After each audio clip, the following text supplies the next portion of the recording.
Hi guys, this is Aditya. आप सभी का स्वागत है एक बार फिर से आज की इस वीडियो में।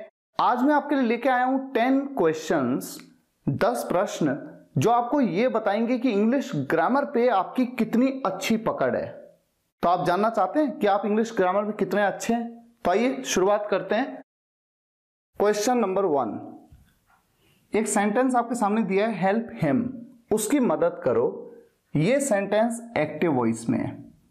आपको इस सेंटेंस को पैसिव वॉइस में चेंज करना है।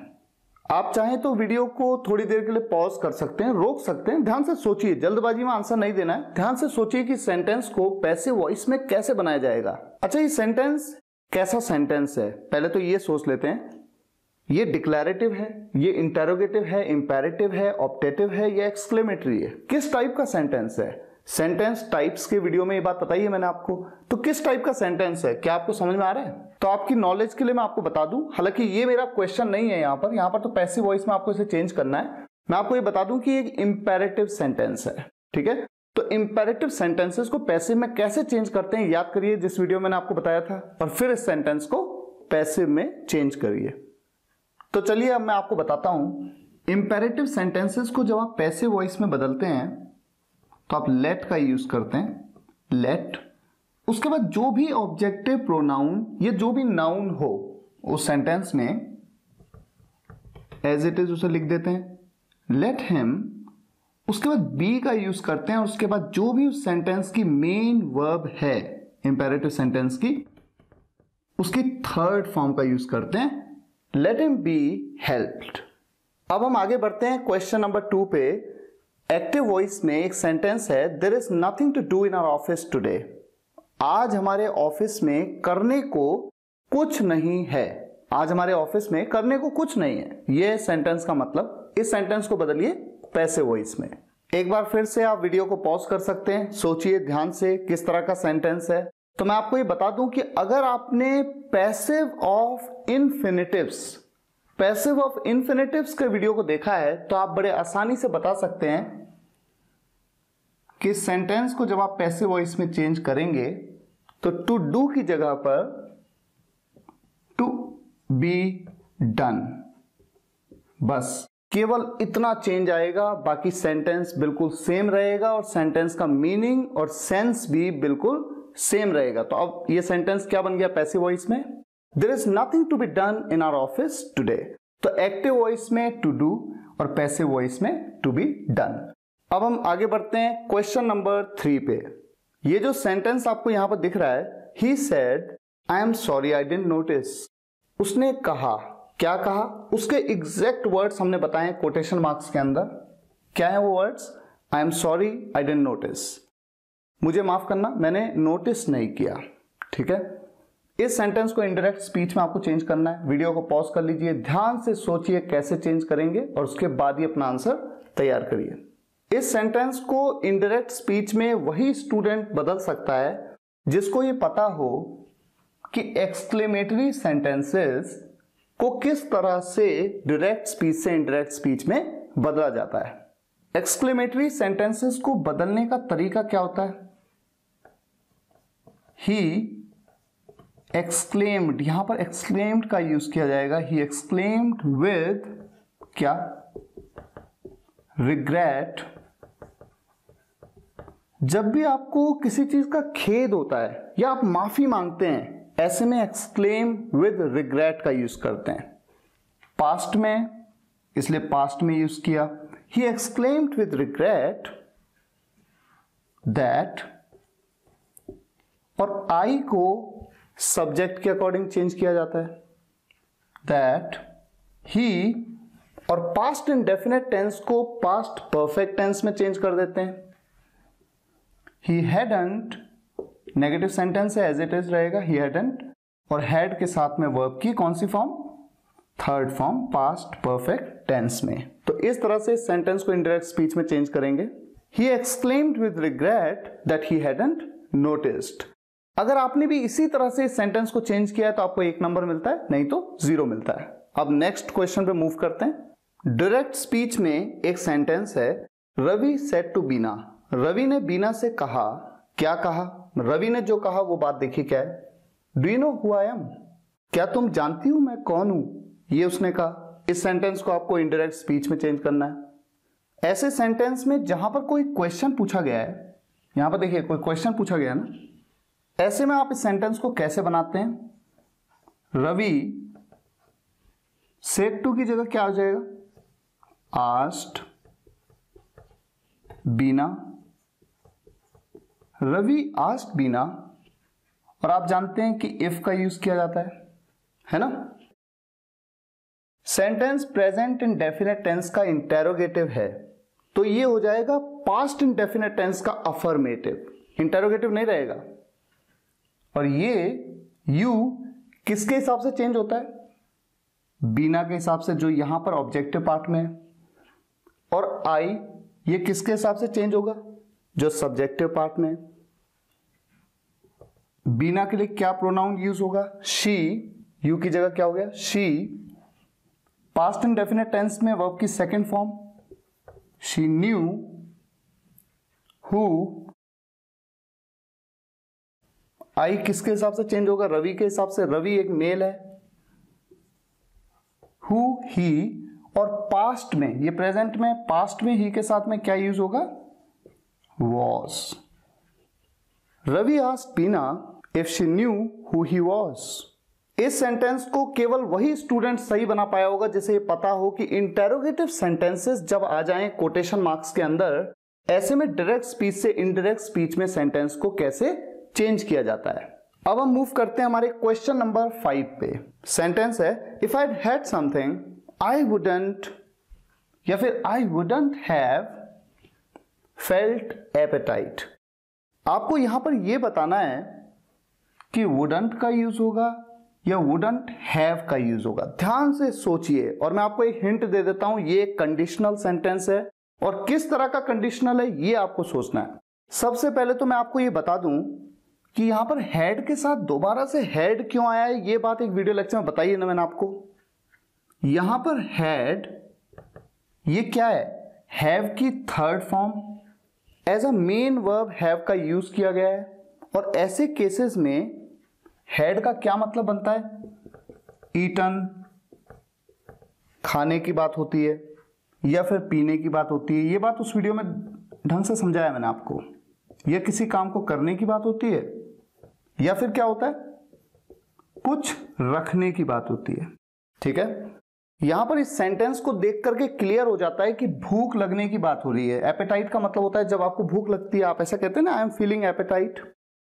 तो इसका क्लियर सा मतलब है कि सेंटेंस में यहां पर हैड का मतलब है ईटन। तो देखिए, if I had eaten something, had बोलो चाहे ईटन बोलो, बात एक ही है।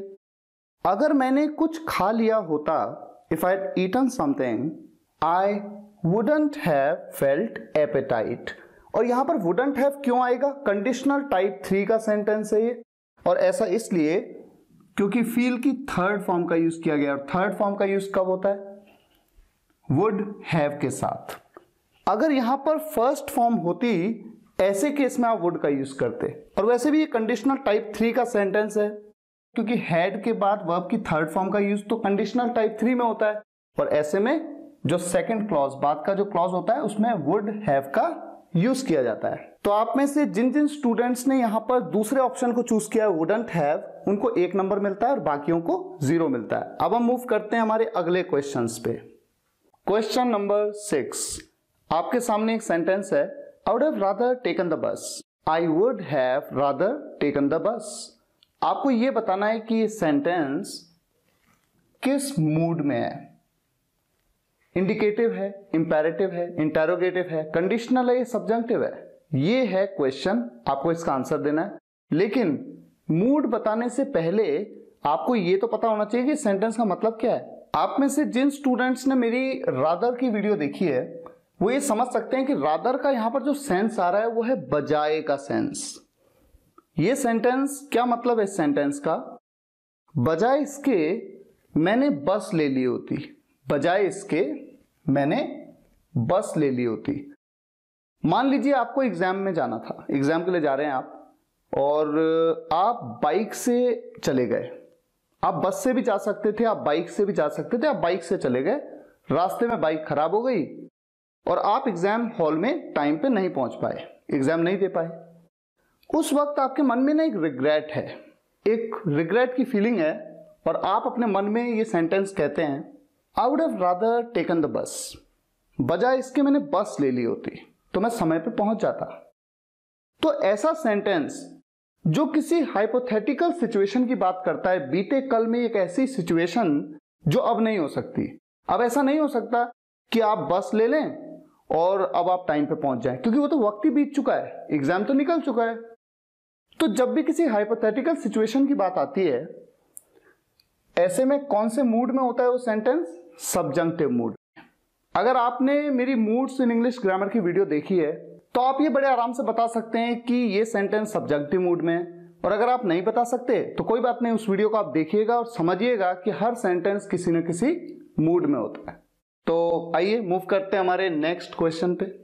आपके सामने दो सेंटेंस हैं, मतलब बिल्कुल सेम है। सेंटेंस देखिए आप, लगभग सेम ही है। I have a pen, a pencil and a mobile. मेरे पास एक पेन है, एक पेंसिल है और एक मोबाइल है। लेकिन फर्क यह है कि यहां पर एंड से पहले कॉमा नहीं है और यहां पर एंड से पहले कॉमा है। आपको यह बताना है कि ये सेंटेंस सही है, ये सेंटेंस सही है, ये दोनों सेंटेंस सही हैं। क्या दोनों तरीके से लिखा जा सकता है? ये केवल इस तरह से, ये केवल इस तरह से? तो ध्यान से सोच समझ के आंसर दीजिए। ये बात मैंने पंक्चुएशन मार्क्स के वीडियो में आपको बताया था। पंक्चुएशन मार्क्स में जब मैं आपको कॉमा के बारे में समझा रहा था, यहां पर ये जो कॉमा है ना, इसे हम ऑक्सफोर्ड या हार्वर्ड कॉमा कहते हैं, ठीक है, हार्वर्ड कॉमा। और सही आंसर इस क्वेश्चन का यह है कि इस तरह से और इस तरह से दोनों तरीके से आप सेंटेंस को लिख सकते हैं। ग्रामेटिकली बिल्कुल करेक्ट है। तो या तो आप ऑक्सफोर्ड कॉमा या हार्वर्ड, जो भी आप कहते हैं, ऑक्सफोर्ड या हार्वर्ड, जिस भी नाम से आप पुकारना चाहें पुकार सकते हैं। चाहे तो आप इस कॉमा का यूज करें और चाहे ना करें तो कोई प्रॉब्लम नहीं है। अगला question, he said I am your best friend. उसने कहा मैं आपका सबसे अच्छा दोस्त हूं। इन दोनों सेंटेंसेस में बस एक ही डिफरेंस है, फुल स्टॉप कोटेशन मार्क्स के अंदर है और फुल स्टॉप कोटेशन मार्क के बाहर है। आपको यह बताना है कि इस तरह से सेंटेंस को लिखना सही है या इस तरह से लिखना सही है, या दोनों तरीके से सेंटेंस को लिखा जा सकता है, बिल्कुल वैसे ही जैसे यहां पर भी दोनों तरीके से सेंटेंस को लिखा जा सकता है। तो सोच समझ के बताइए। मुझे उम्मीद है आपने सोच लिया है, समझ लिया है और आपका आंसर रेडी है। तो इस क्वेश्चन का सही आंसर है कि इस तरह से भी लिख सकते हैं और इस तरह से भी लिख सकते हैं। अच्छा, कहां कहां पे? जैसे ये इस तरह से कहां लिखते हैं? ब्रिटिश इंग्लिश में, यूके इंग्लिश में, यूनाइटेड किंगडम इंग्लिश में इस तरह से लिखा जाता है, और अमेरिकन इंग्लिश में, यूनाइटेड स्टेट्स इंग्लिश में इस तरह से लिखा जाता है, यानी कि फुल स्टॉप को कोटेशन मार्क्स के बाहर लेते हैं, जबकि यूके इंग्लिश में कोटेशन मार्क्स के अंदर लेते हैं। और जनरली हम यूके इंग्लिश को फॉलो करते हैं, तो आप इस तरह से लिखने की प्रैक्टिस करें। नेक्स्ट क्वेश्चन, शी हेल्प मी। उसने मेरी मदद की वहां पहुंचने में, ठीक है। अब पॉइंट ये है, she help me reach there या टू रीच देयर। रीच या टू रीच, किसका यूज करें? दोनों ऑप्शन में से कौन सा ऑप्शन सही है, या फिर दोनों ऑप्शन सही है? क्या इससे कोई फर्क नहीं पड़ता कि हम रीच लिखें या टू रीच लिखें? यह आपको सोच समझ के आंसर देना है। अगर आपको ध्यान हो तो कॉजेटिव वर्ब्स के वीडियो में, कॉजेटिव वर्ब्स में मैंने लेट, मेक, गेट, हैव और हेल्प को कवर किया था, और मैंने आपको यह बताया था कि हेल्प के केस में जो ऑब्जेक्टिव पार्ट में जो भी वर्ब आती है, आप चाहें तो उससे पहले टू का यूज ना करें और चाहें तो उससे पहले टू का यूज कर लें। इसका मतलब यह है कि इस सेंटेंस को दोनों तरीके से लिखा जा सकता है।